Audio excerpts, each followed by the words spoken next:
Hello students, how are you all?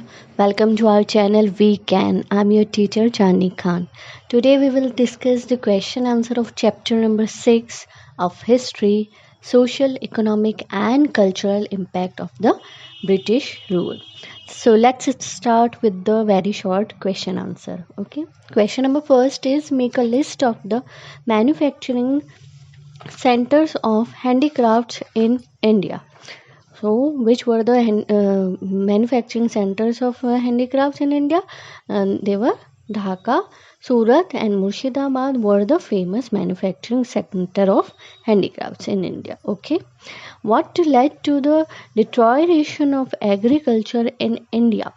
Okay, peasants' exploitation, excessive land revenue, demand on agricultural led to the deterioration of agriculture in India. ये इसका reason है क्योंकि ज़रूरत से ज़्यादा peasants का exploitation हो रहा था. किस तरीके से लैंड रेवेन्यू जो है लिमिट से ज़्यादा लिया जा रहा था, तो उस वजह से ये एग्रीकल्चरल का डिट्रॉयरेशन हुआ. Okay, now the third question is name the 3 industries started in 19th century in India. So the industries set up were cotton textile, jute textile and coal mining. ये जो सबसे फेमस हमारी तीन थी जो इनसे स्टार्ट हुई थी इंडस्ट्रियल, आप कह सकते हैं इंडस्ट्रियल डेवलपमेंट, वो थी cotton, jute and coal mining. Okay, question number 4 is what was the result of economic policies of the British. So the result of the British economics policies was that India was economically drained. Indians were among the poor in the world. क्या हुआ था? Britishers ने सारी हमारी जो wealth थी उसको धीरे धीरे करके ड्रेन किया, drain from India to Britain. और सारे यहाँ के जो भी हाथ से काम करने वाले थे, क्राफ्ट्समैन थे, जो कोई भी हमारे आर्टिशियंस थे, वीवर्स थे, वो सब और धीरे धीरे करके पीजेंट सब कुछ बर्बाद हो गया, इकोनॉमिक बर्बाद हो गई. और किस तरीके से इंडियंस जो थे कि आप जानते कि बल्क बन गया था, bulk of poor people in the world. Okay, now the short question answer. First question is how did the machine age begin in India? So the machine age in India started with the introduction of cotton textile, jute textile and coal mining industries. यही हमने अभी short question answer very short में भी पढ़ा था कि यही तीन जो इंडस्ट्री हैं इन्हीं से हम कह सकते हैं कि इंडिया में स्टार्टअप हुआ था, डेवलपमेंट हुआ था. किस ऑरा का? इंडस्ट्रियल ऑरा का, है ना. And most of these industries were owned by the British capitalist. There were favorable conditions in India to set up industries. For example, availability of raw material, cheap labor and market. सब कुछ उनको यहाँ पर जो उनके आप कह सकते हैं कि रीजनेबल रेट में बिल्कुल अप्रोच में था, सब कुछ फेवरेबल कंडीशंस थी उनके लिए. तो सब चीज़ किसके ओनरशिप में थी? ब्रिटिश कैपिटलिस्ट्स के. Okay, second question is point out any two humanitarian measures initiated by the British in India. So, two humanitarian measures taken by the British in India were banning of sati and passing of widow remarriage act. यानी हमने chapter के discussion में भी इसको किया था कि किस तरीके से उन्होंने कुछ सोशल इशू को लेकर जो हमारे इंडियन सोसाइटी में हम कह सकते हैं कि बहुत ज़्यादा ही हो रहा था और उसके लिए नुकसानदेह था, तो उसको उन्होंने किस तरीके से बैन किया और एक्ट बनाकर. तो ये 2 एक्ट थे, ठीक है, banning of Sati and passing of window remarriage act 1856. Question number third is how did the British drain away wealth from India? कैसे वो ले गए थे British So Indian economy was exploited by the British.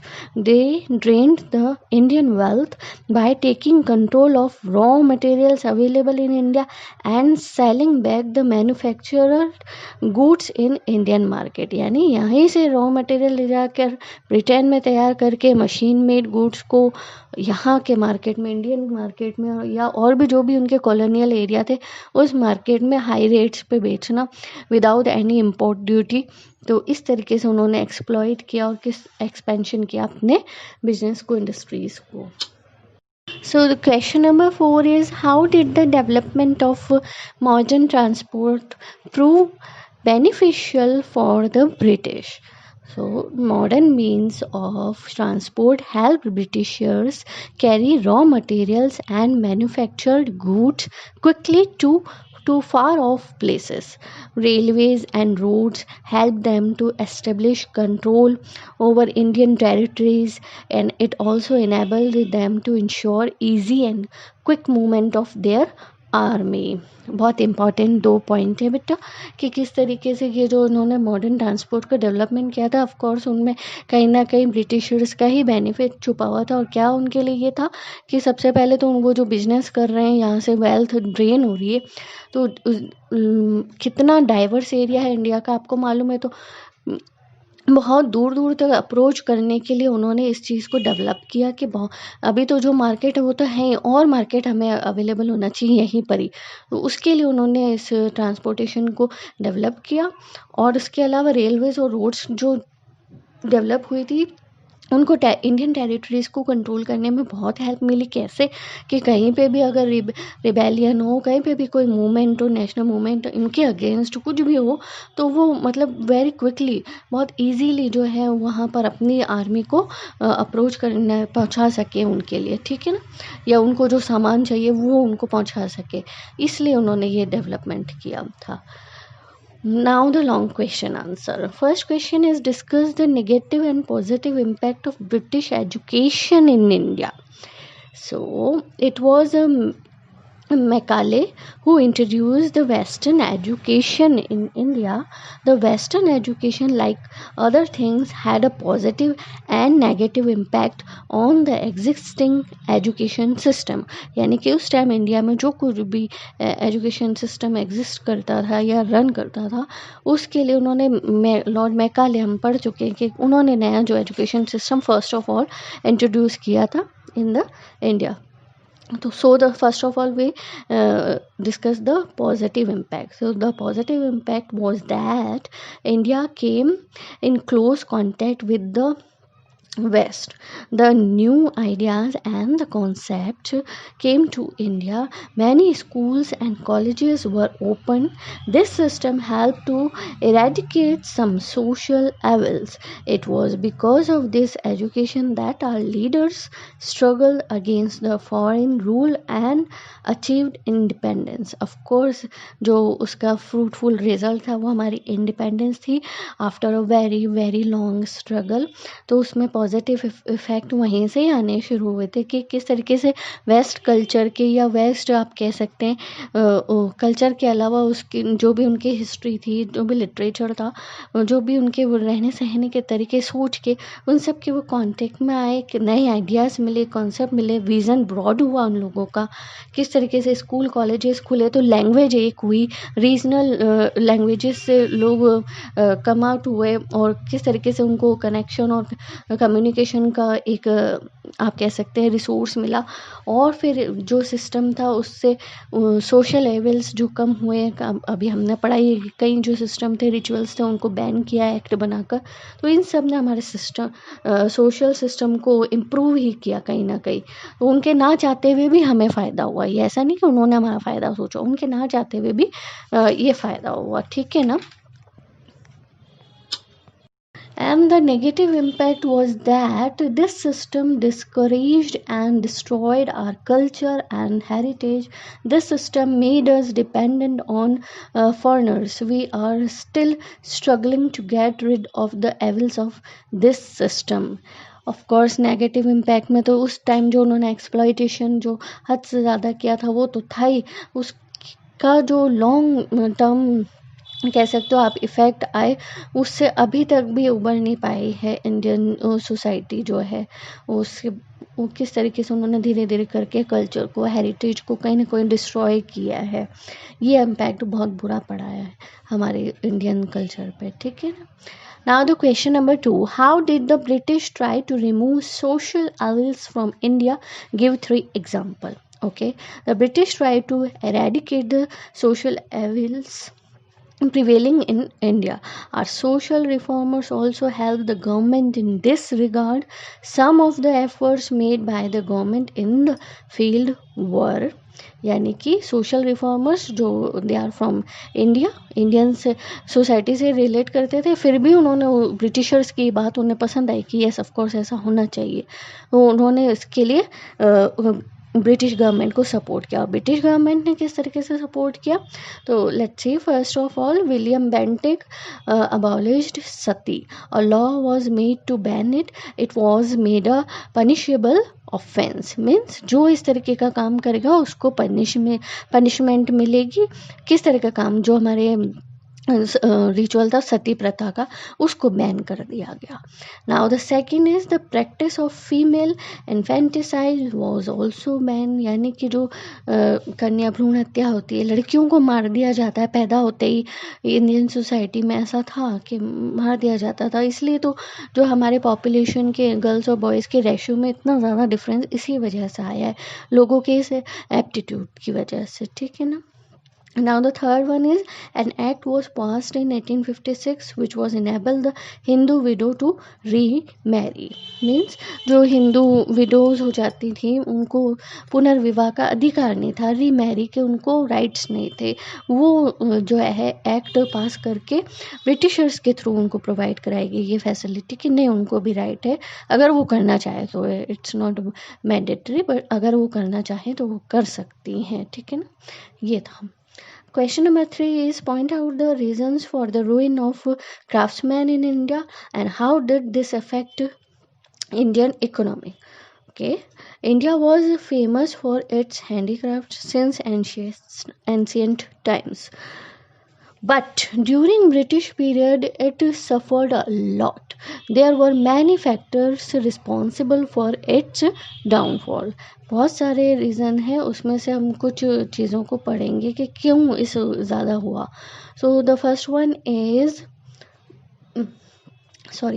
the machine-made goods from Britain were comparatively cheaper.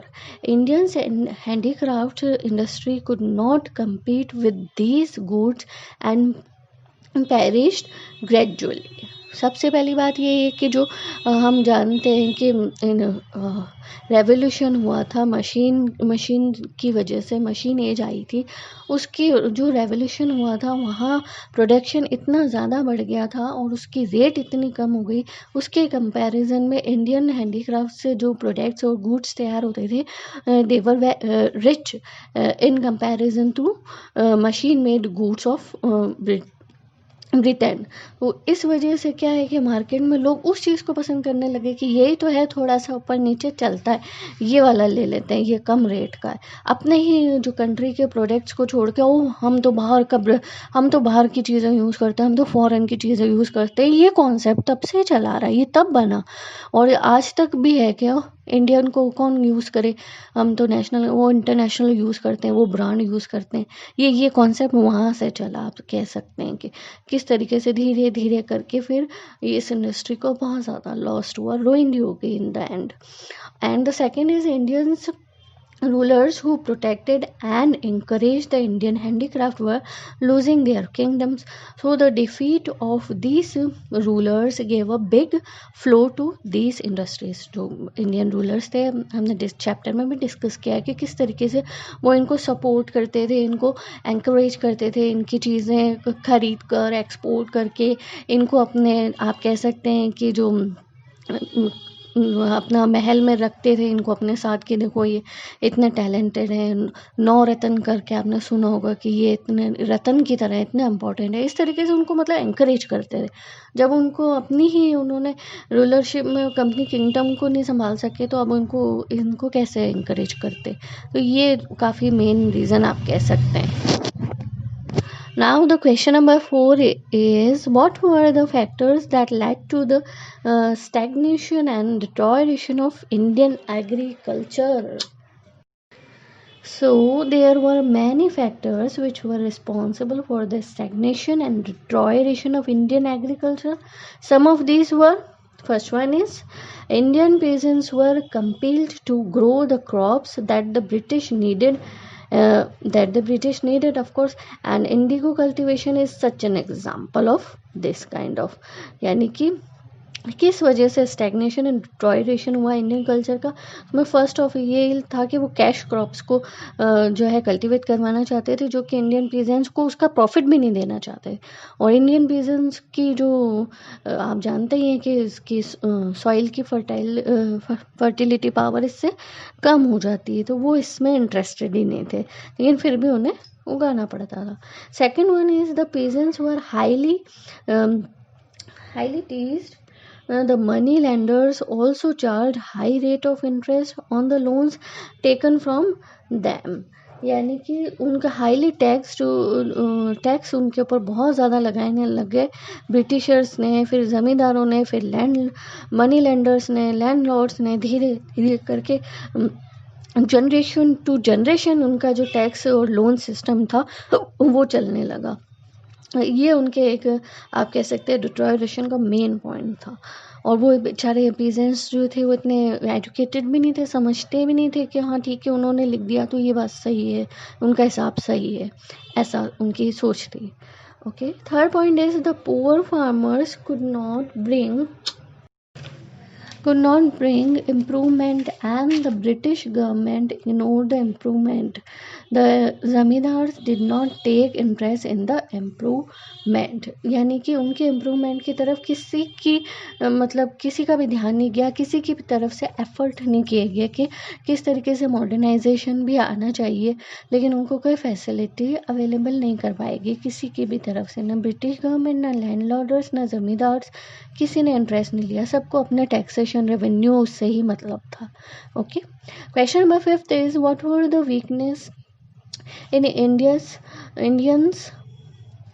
industrial development. Okay, India's industrial development had many weaknesses. Like first one is most of the industries were in the hands of the British industrialist, यानी कि industries के जो थे development हुआ, setup हुआ, लेकिन who were the owner? British industrialist, British capitalist. Okay, तो फिर वो क्यों अपना प्रॉफिट सोचेंगे इंडियंस का, वो तो अपना ही करेंगे फ़ायदा, है ना। And second is in the beginning industries like cotton textile, jute textile and coal mining were started. Emerging Indian industrialist could not compete with the British industrialist who were rich and experienced. तो जो Indian थे industrialist, of course वो they were new in this field, क्योंकि नया नया setup हुआ था, कहीं जाके पढ़ाई भी नहीं करके आए, कहीं देखा भी नहीं, एग्रीकल्चरल बैकग्राउंड से ही थे ज़्यादातर लोग, तो वहीं से उठे हुए। तो किस तरीके से ये इन लोगों ये इनके ब्रिटिशर्स के जो इंडस्ट्रियलिस्ट है उनके पास पैसा भी था और एक्सपीरियंस भी था, तो किस तरीके से कंपटीशन करते, उनका पीछे रहना तो लाजमी था, है ना। Question or the reason number 3 is British industrialists had more facilities such as cheap bank loans, whereas Indian industrialist had to take loan on high rate of interest. ये हमने चैप्टर में भी पढ़ा है कि किस तरीके से वो पार्शलिटी करते थे। इंडियन जो इंडस्ट्रियलिस्ट है उनको चीप उस पर तो नहीं, हाई रेट पे इंटरेस्ट देते थे, हाई इंटरेस्ट रेट पे उनको लोन मिलता था और उनको चीप रेट पे मिल जाता था। और किस तरीके से जो रेलवे ट्रांसपोर्टेशन में था उसमें उनको ज़्यादा पे करना पड़ता था, उनको कम पे करना पड़ा था। तो ये सारे रीज़न थे, ये हमारी वीकनेसेस बनी। और वीकनेसेस ये हमारे अंदर कुछ हमारे अंदर थी और कुछ उनकी तरफ से हमको डिप्रेस किया गया, है ना, ये रीज़न थे। Question number 6 is British rule was synonymous with the drain of wealth from India, how?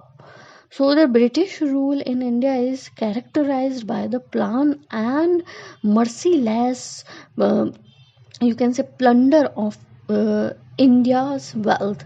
Right from the victory of Battle of Buxar in 1764, the British were mainly concerned about accumulating wealth through land revenue, conquest, indemnity court integrates trading without paying taxes to the local rulers, or many of the Britishers personally amassed huge wealth and drained the colonial rule, witnessed the exploitation and drain of Indian resources to England in a planned manner.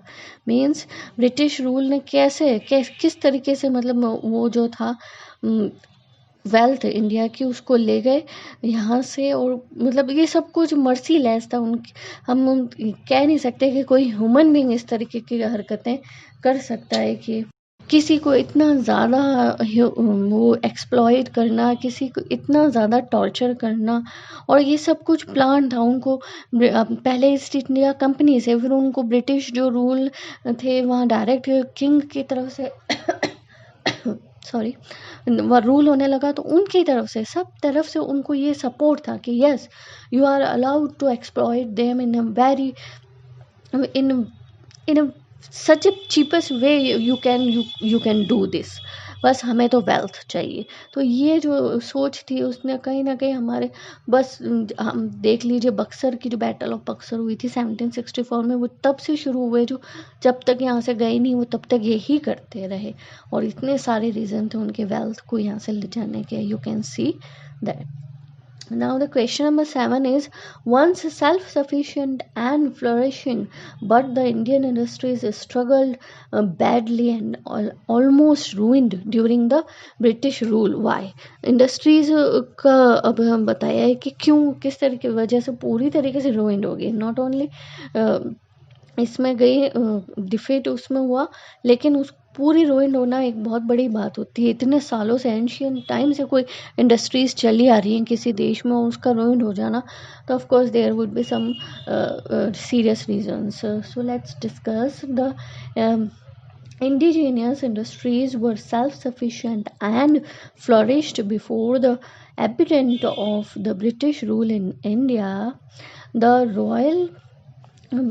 royal patronage, skilled artisans, craftsmen, and favorable trade market all added to the growth of the industries. यानी कि ये सारी चीज़ें जो हैं royal जो है patronage, skilled artisans, craftsman और फेवरेबल ट्रेड मार्केट, इन सब चीज़ों से धीरे धीरे करके इंडस्ट्रीज जो है डेवलप हुई थी। लेकिन the British rule impose unfair taxes and customs duties on the goods produced by the Indians. उनकी तरफ से जो अनफेयर पॉलिसीज शुरू हुई, इस वजह से उस ग्रोथ को आप धीरे धीरे कह सकते हैं कि वो डाउनफॉल शुरू हुआ, और डाउनफॉल होते होते धीरे धीरे वो रोइंड हो गए। They introduce plantation crops to meet their needs, the land revenue settlements destroy the age old dependency of the peasants and zamindars and completely impoverished the peasantry. Moreover, the Industrial Revolution provided them with the cheaper machine goods. They needed a large market to sell these goods. So the import of machine made goods made the British to adopt unfair means to suppress the Indian industries. This resulted in the decline of Indian industries. ये सारी जो उनकी policies थी, किस तरीके से land revenue का system उन्होंने ऐसा बनाया है कि generation to generation age old dependency of the peasants, मानी कि डिस्ट्रॉय हो गए, उनका ज़मीन उनकी नहीं रही, वो मालिक ही नहीं रहे उसके, वो पता नहीं कौन उसका मालिक बन गया। ये बरसों गुजर जाते लेकिन उनका जो था टैक्सेस ही पूरे नहीं होते थे। किस तरीके से उन्होंने गलत होता था बेटा, कैलकुलेशन गलत होता था। और किस तरीके से इंडस्ट्रियल एरिया में तो हम पढ़ ही चुके हैं कि मशीन मेड गुड्स ने बहुत कंपटीशन दिया, क्योंकि वो उसके कंपैरिजन में कम रेट की अवेलेबल होती थी मार्केट में। तो इस सब चीज़ ने बहुत डिस्ट्रॉय किया इंडियन इंडस्ट्रीज़ को। Okay, now the value added question. To maintain order in the society, the administration needs to be strict and at times stern stern as well.